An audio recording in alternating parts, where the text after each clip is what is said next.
Good afternoon, everyone. Good afternoon. Come on, y'all can do better than that. Good afternoon, everyone. Good afternoon.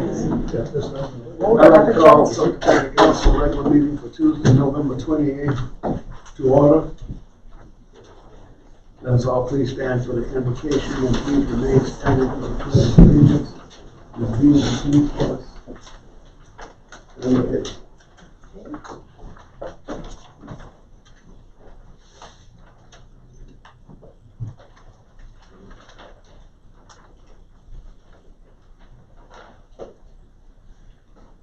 Please bow with me for a word of prayer. Our dear kind Heavenly Father, we do acknowledge you as the one in whom we live, move, and have our being. We acknowledge you as being the one who owns everything. You are the author of the universe, and you are our beginning and our end, our first, our last, the Alpha and the Omega. We just thank you for allowing us to be your humble servants, performing the duties that you have given us for this Sumter County Council. And as we begin our meeting tonight, we invite your presence and ask that you abide with us and help us to approach our agenda according to your will. Help us to see every item as a task for us to see through your eyes and to act in your way. Help us to be able to disagree without becoming disagreeable.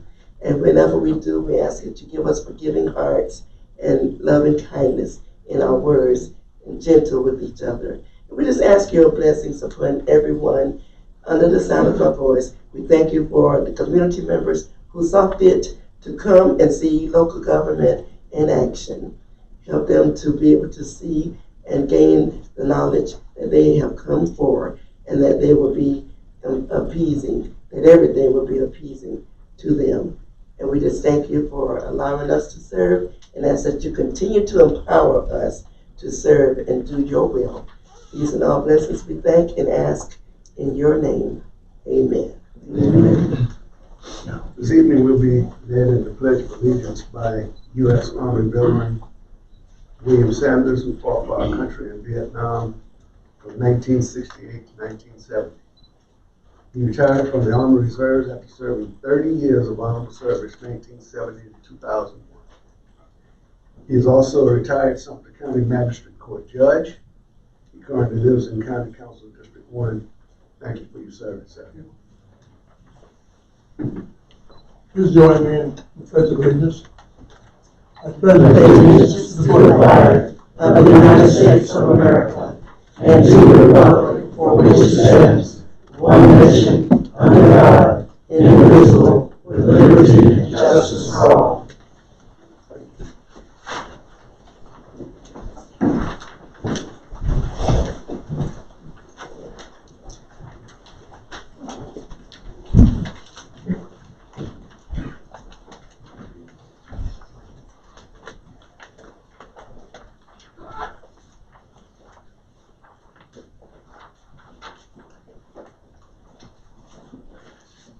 As we prepare to take a photo, Judge Sanders, I just want to publicly thank you for your commitment not only to District 1, but the entire Sumter community. He served this country for a lot of years, and after his retirement, he still continues to serve in District 1 and throughout Sumter County.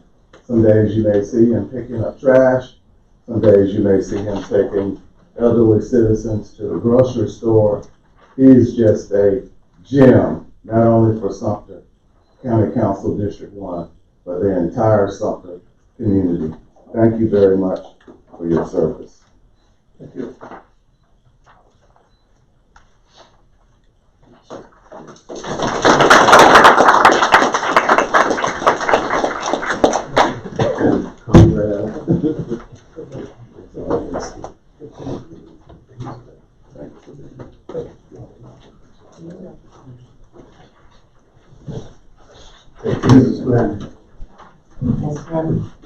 As I understand it, there is one change to the agenda on item number 7. Yes, sir. Public hearings.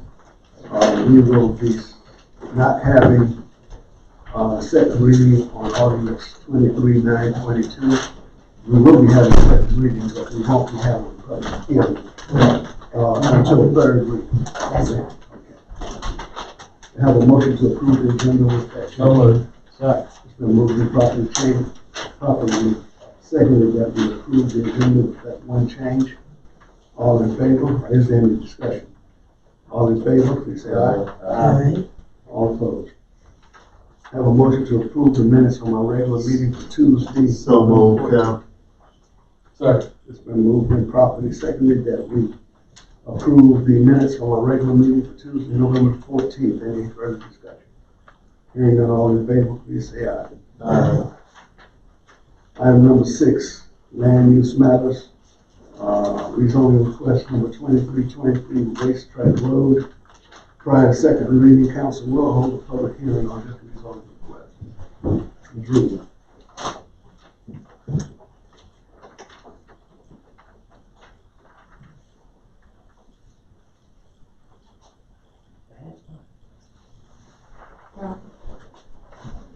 This is my screen, sorry.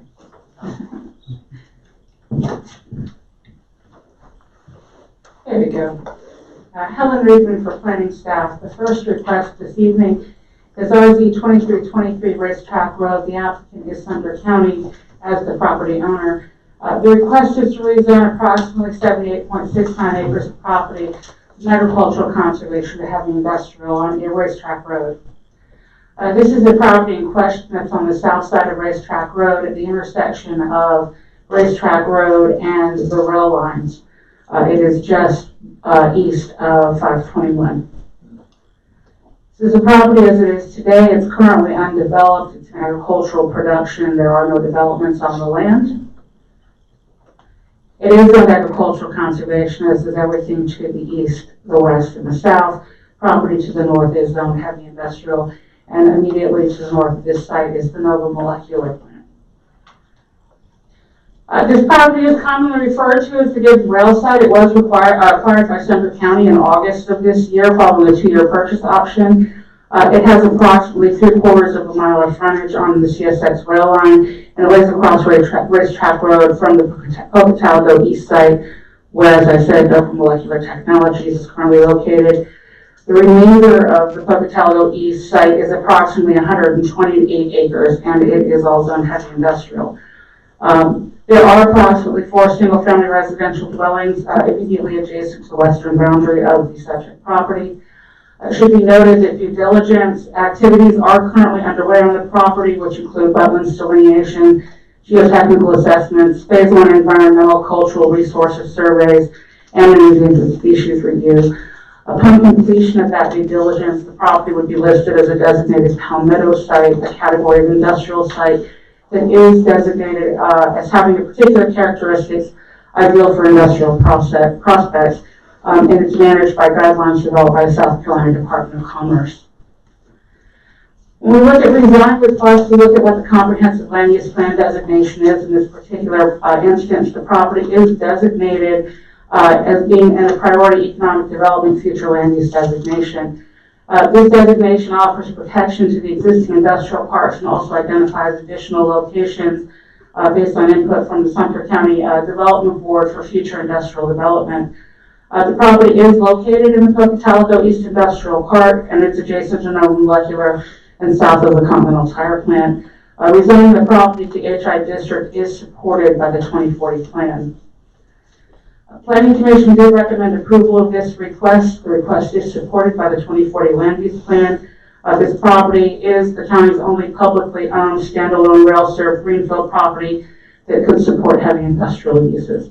I'm happy to answer any questions that you may have. Any questions on this room? Mr. Chairman. Mr. Washington. Mr. Rubin, I heard you mention that there are 4 homes adjacent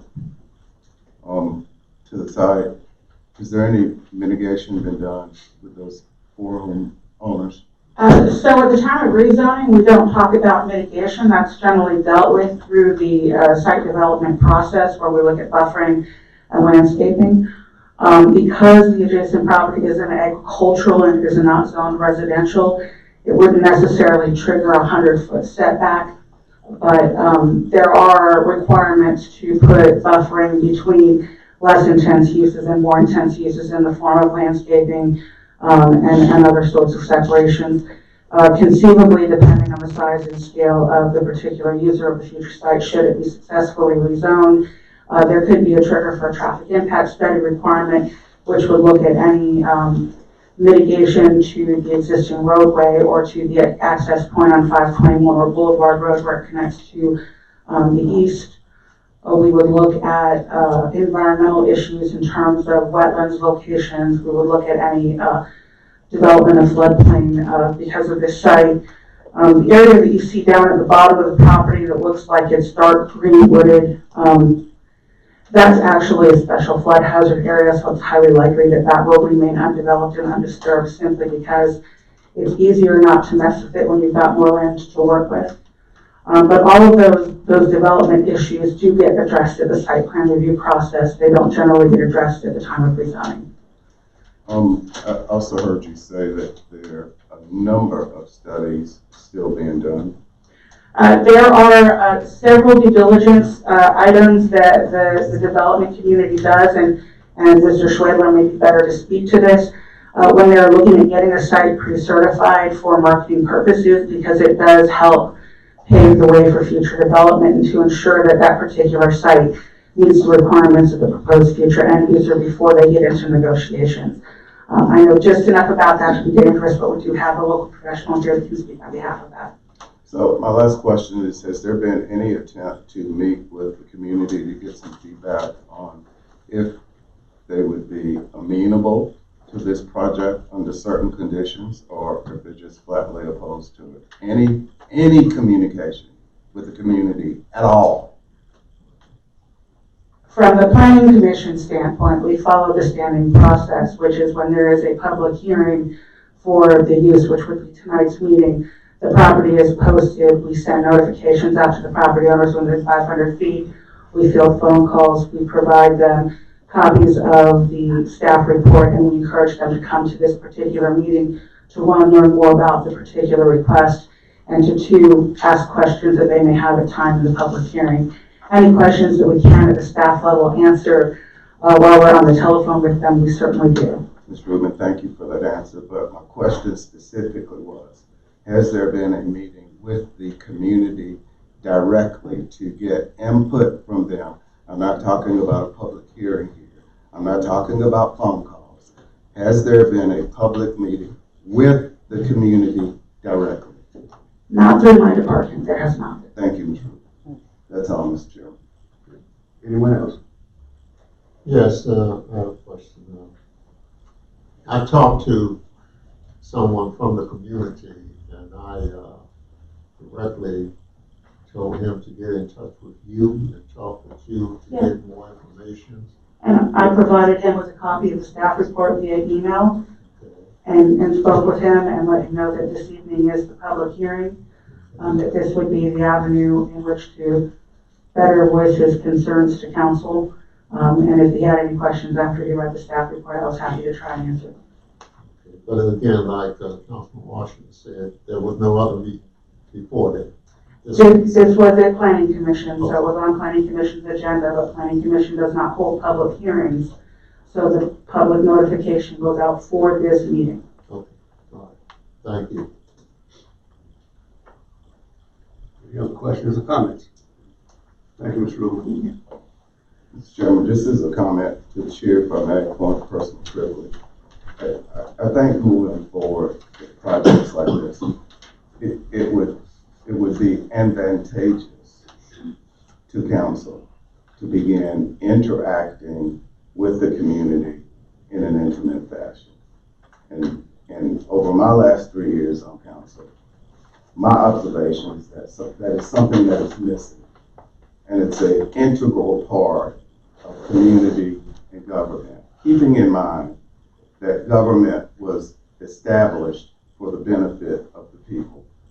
And if the people don't feel like they have a voice, and what I mean by having a voice, I understand this is a public hearing, but the way most communities like to work, they want you to come out to their community in an informal setting. They want you to hear what they have to say. And we have to get better at that. That's just an observation. We'll pursue this later, but that's just a comment from my thought process. Thank you, Mr. Chairman. Any other questions or comments?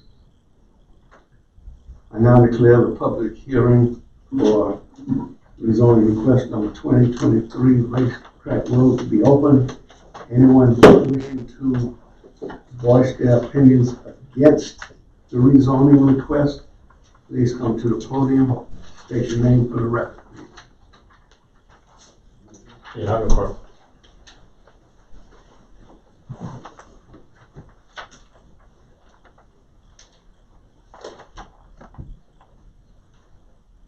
Good afternoon, Mr. Chairman. My name is Lee Newman, and I live on Racetrack Road. I'm located, my farm and family is located between on Racetrack Road, between the Boulevard and Mims Road.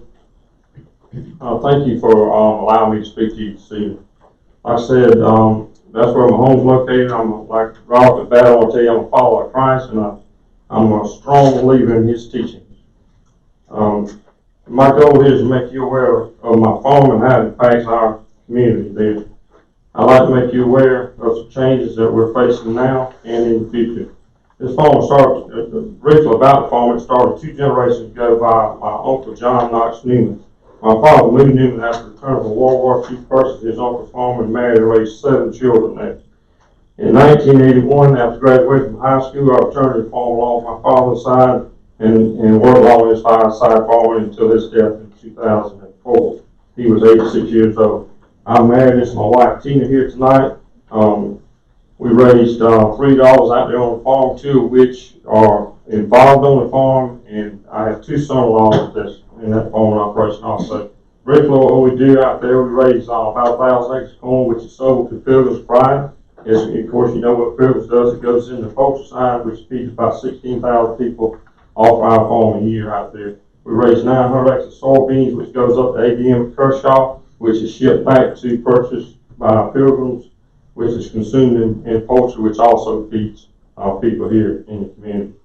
We raise about 1,000 acres of cotton that goes to Allendale Milling. Most of it does, and it's turned around and sent back to Santee Print to get printed up to make clothes for us to wear. Well, something different, we raised 200 acres of tobacco, which sold to R.J. Ross Tobacco Company, which is converted into about 750,000 cartons of cigarettes.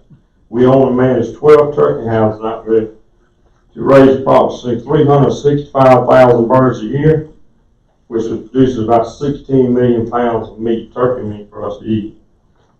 Including my family, including in my family, I employ 10 full-time employees and approximately 40 seasonal workers there. My gross annual income is about $3 million, and my best estimate is about $2 million of that money stays right here in Sumter County for our economics.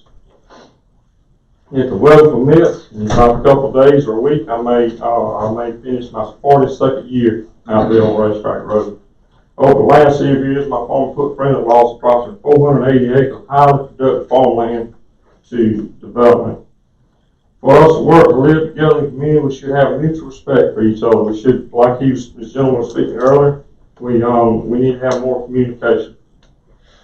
Some challenges I see for my next generation, my family farm here on Racetrack Road, we have industrial encroachment on our farm driven by the Development Board and county government. May I allow it finish, please, sir? All right, thanks, sir. County buying land extremely high price for industrial developments. I understand that. We need some development in our community, but it makes us impossible out there on Racetrack Road to expand our farm for the next generation to live there. Another problem we're going to run into if this comes to true, and that more industrial development there, the increased traffic there on Racetrack Road. I only want to semi-tankers, daily speeding vehicles traveling on the county road there, which once was used by my family to walk and exercise on and children ride bikes on. The dangers and liabilities of moving farm equipment on these roads due to speeding drivers. Councilman, 3 generations of families have worked nearly 100 years to accomplish what we have out there in that farming community. Lots of blood, sweat, and tears. I stand before you this evening praying that you will consider rethinking your citizen developing this area. In my opinion, in the future, this will force my children and my grandchildren off this farm. We'll be surrounded and squeezed out of business. In closing, I'll say I hope that you will come, and I hope that you can come to postpone this project until we can come together as a community and have a conversation about what's best for that community afterwards. Gentlemen, I thank you for your time, and I appreciate your consideration in advance. Thank you, Mr. Newman.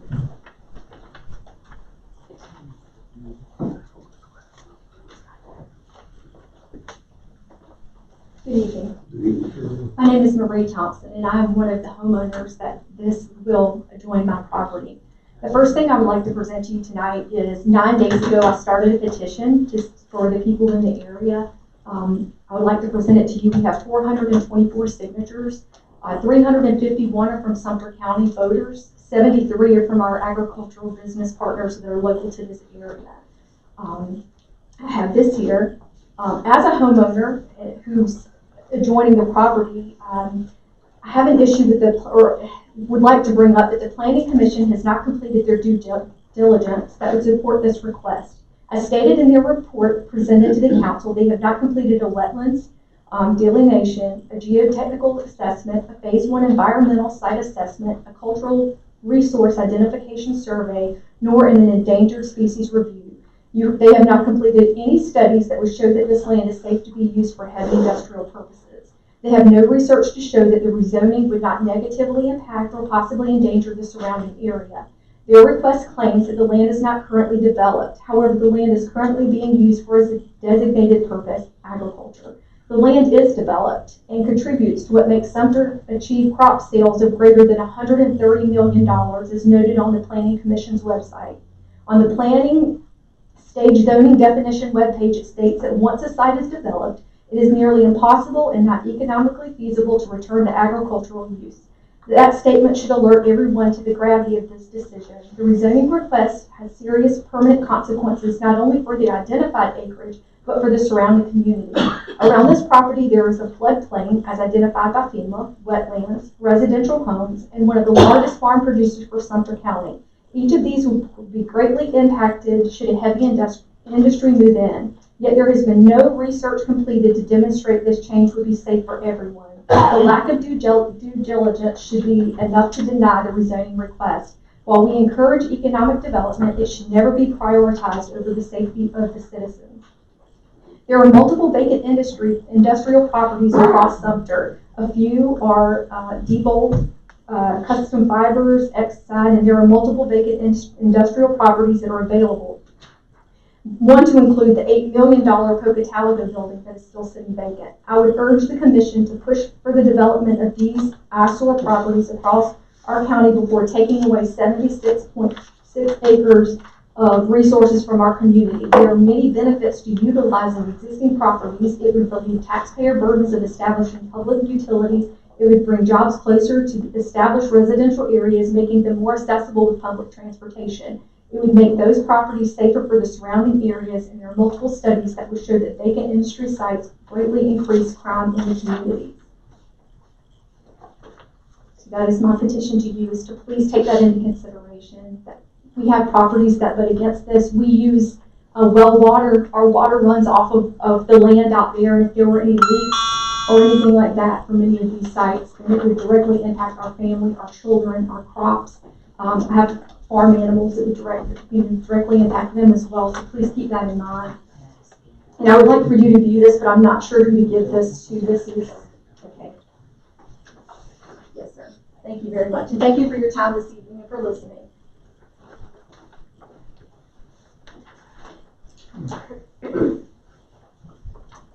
Thank you, Ms. Thompson.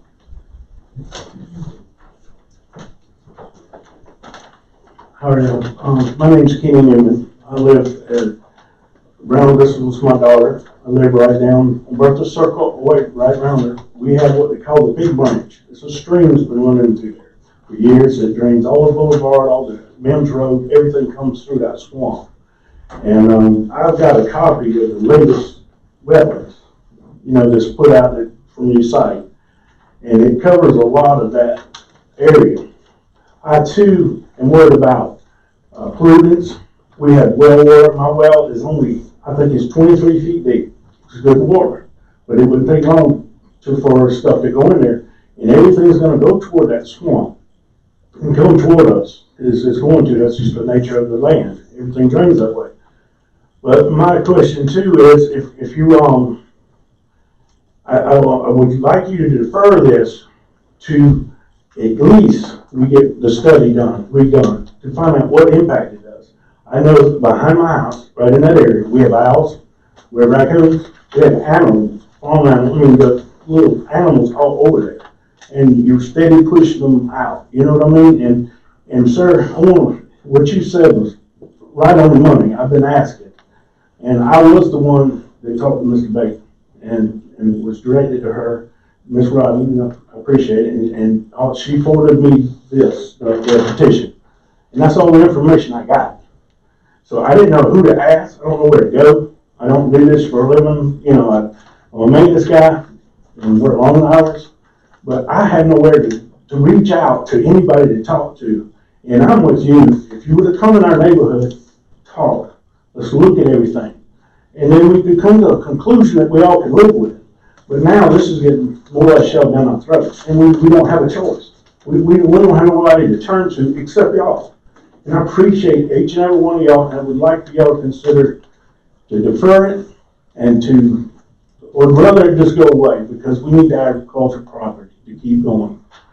We have a small, quiet community out there, and the traffic's already picking up because of the NOLA industry and tanker wagons and stuff like that. And that comes with the business. And I understand we need jobs, but I personally think we need more education with more schooling on how to do stuff, not reading and writing. I'm talking about like trade schools, and we need to invest in some of that so our kids have a chance when they get out of high school. They already got a trade. And they can walk into one of these businesses and go at top dollar.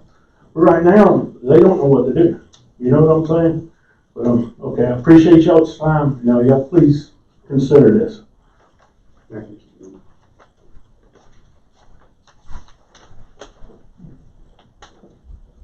Anyone else? Hearing none. Young lady, baby.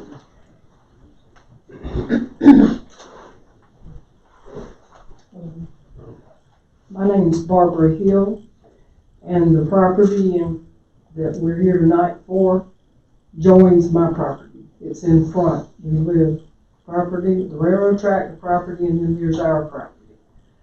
And I didn't bring any statistics or anything. I knew these people have already got enough of them on there.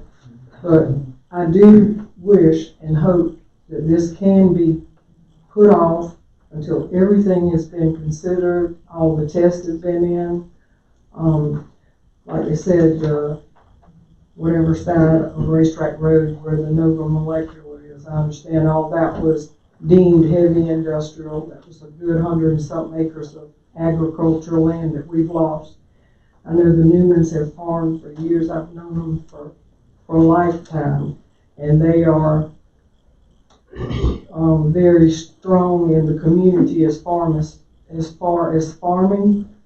And if we keep losing all of our agricultural land to industrial, and I work in a plant, and I also know that we have several industrial areas that have buildings that are vacant, that, and I understand we need more business to come to Sumter. We need to contain and keep our farming business, because that is a very good industry that brings money to Sumter. But these other areas, I think if they could just be promoted more, maybe somebody would be interested in some of those empty vacant buildings that's out there. So if y'all would please consider just pushing this back and like they said, get all the testing done and listen to what we think we need. And I thank y'all for your time. Thank you, Ms. Hill. Mr. Chairman, can I make a comment, please? A comment and a question. It's apparent that the county went ahead and purchased this property. State your name for the record. I know who you are. Okay. Clark Watson, that's B-U-R-K-E Watson. But it's apparent that the county went ahead and purchased this property, okay? That transaction took place sometime, I think, first part of the year. Why in the world would the county go ahead and purchase this property, okay, and now requesting from the AC to the heavy industrial? I mean, I need to know this taxpayers' money, and I'm assuming that when the appraisal was done on this property, it would probably continue to fund it being rezoned heavy industrial. And I feel for y'all, okay, I have some property right down the road, from where y'all are south towards the Georgia Pacific plant. But that's just my question. I just don't understand the process. If you already purchased it and now you're requesting a rezoning. Thank you for your time. Thank you, Mr. Watson.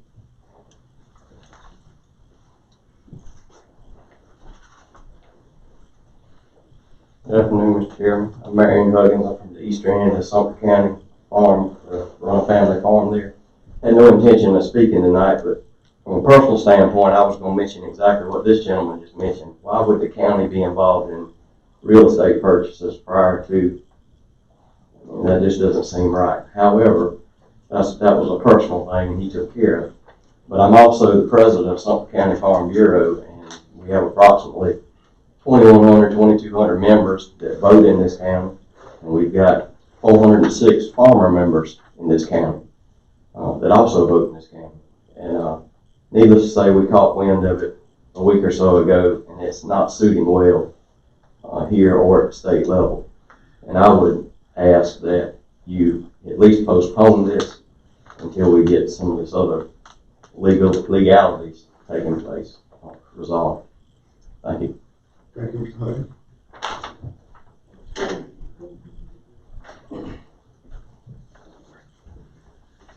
Anyone else wanting to speak against RZ 2323? Hearing none. Anyone wishing to speak for it?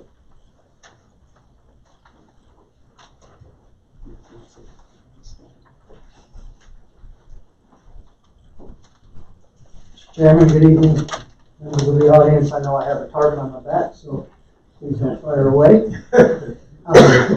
Thank you for the opportunity to speak on behalf of this rezoning. Not much else to add besides. I'm sorry, Jay. Jay Schwabler, sorry. Jay Schwabler, the Development Board. Not much else to add to what Ms. Rubin had articulated at the beginning of the presentation. Just a couple of points of emphasis. The 2040 comp plan has identified this as an area of economic development priority. That plan has been in place for quite some time. And as the CEO of the Development Board, we have been exploring many different scenarios out there. This is an opportunity that came to us several years ago.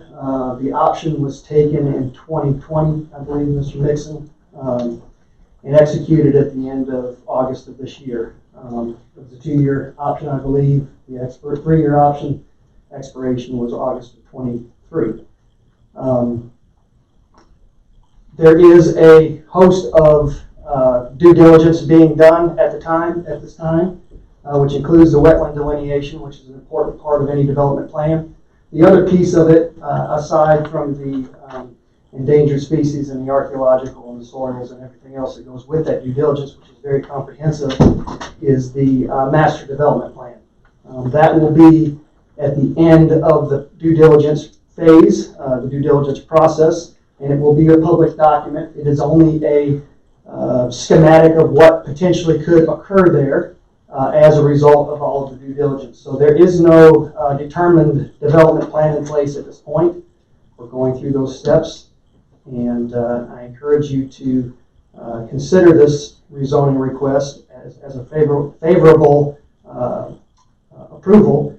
The other important piece is that this is the only rail serve site that the county owns that is conducive to industrial development at this point in time. Happy to answer any questions. With that, I'll close. Mr. Chairman, if I can, and I normally ask questions back and forth. maybe you could explain why, and I know it's never been the process as long as I've been here. The county always does their site certification, and that's what that process of doing all the due diligence is. It's got to be site certified, or you won't get a tenant. But is it always been the process of doing it after a rezoning? I'm sure it could have been done before the rezoning request, but I'm sure that process cost the county $100,000 or more too. But, The rezoning request could come at any point in time. It was our determination that it was important to move forward just because of the activity level that we're seeing and the requests for rail-served sites that are being shopped around the southeast. We've got several projects that we are in consideration for that have to have rail, and as a part of the development effort to recruit an industry, all of this due diligence has to be in place from a marketability standpoint, or you're not included in the process. As part of that due diligence, the rezoning from ag conservation to heavy industrial is just part of the overall change in status process in moving forward to get it into a viable and marketable position. Did that answer your question? Yeah, but how far out or how much delay would it cost if we waited and deferred this and waited and finished the due diligence process? I guess you wouldn't have to complete it all and actually get the site certification, but just to finish most of the due diligence. I would imagine. To answer a lot of these questions, how much delay would that? I think within 60 days or 90 days, we would have most, if not all, of the documentation, which includes wetland delineation. That may be the longest piece because it's a Corps of Engineers process, but the archaeological endangered species, everything but the wetland is pretty well a short-term process. And that data can be found virtually anywhere. So I would say a 90-day determination from the Corps of Engineers on the wetlands from now. I mean, the process has already started. So would you and your staff feel comfortable with that? Yeah. I mean, there's no objection to waiting until the information is complete. And just for the record, there has been some individual conversations with people in the area. I have met personally with Miss Hill and Miss Collins, I think. I've never met you before. But I've had some conversations, just sidebar conversations with people in the area over the course of several years. Here's what I'd like to see, Jay. Mr. Chairman, I'm responding to Jay addressed, just so I want to make sure I'm within parliamentary procedure. Mr. Washington. So, no, I'm being serious. I'm not joking. I'm being serious. And I am saying, go ahead. So, Jay, would you and your folks be willing to meet with the entire community in an informal setting in their community so that there can be a back and forth to see if there is opportunity? I have an open door policy. I'm always willing to meet with anybody. I'm happy to do that. Absolutely. Okay. You mentioned, sorry, you finished. You mentioned rail. I think someone mentioned older buildings.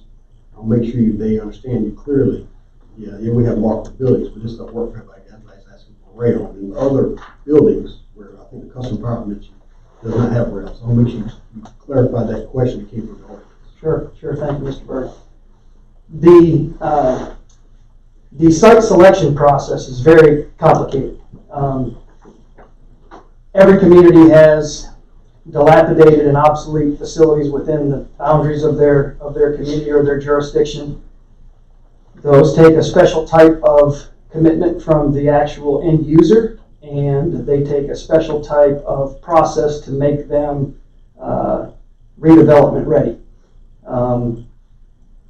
Yes, there are available facilities that are somewhat unused. Most of them have something going on in them.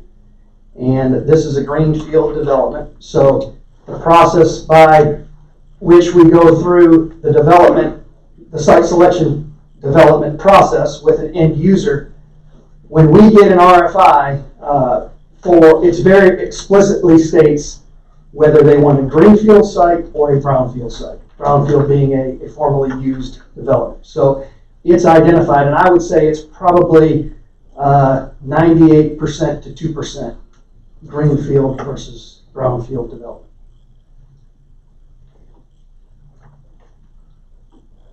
Any other questions or comments? Yes, Mr. Chairman, as I sit here, at a crossroads, I'm a strong believer in economic development. And I've learned that, to give you a little history, I learned that when I first came here in 1970 to Shore Air Force Base, assigned to Shore Air Force Base.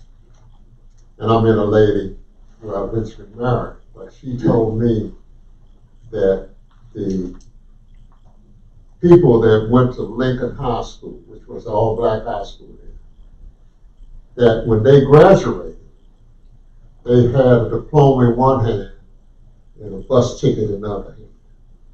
And they were going up north to work because there were no jobs here. Have you heard? And that really impacted on me. And as I became more and more involved and ended up retiring from the military and staying in this community, I became more and more involved with economic development. How can we keep our people here? Why do they have to leave their home in South Carolina to go up north to work? Why can't we have livable jobs here that they can have so they don't have to leave? And so that's been my impact with economic development. But the dilemma is I don't want us to be at a point where we develop and it impacts on the livelihood and the life of other people. So that's why I sit here tonight and I want to say, let's have this delay and get the people to come together. You meet with the citizens of this community that's going to be impacted. And both of you sit down and have dual dialogue where we can come up with a compromise. How can we develop something that's good for the community, that's good for the people, but at the same time is good for the people that this development is going to be in? What is the compromise?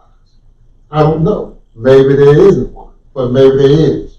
But we wouldn't know until we meet and talk about it. So I'm so thrilled that we made that decision that we want to talk. We need more discussion. And so I want to thank you, Mr. Sweller, because I know his compassion. And I know he does everything he can to bring business and industry here to Sumter that's going to have an impact on the lives and quality of life of our citizens. He wants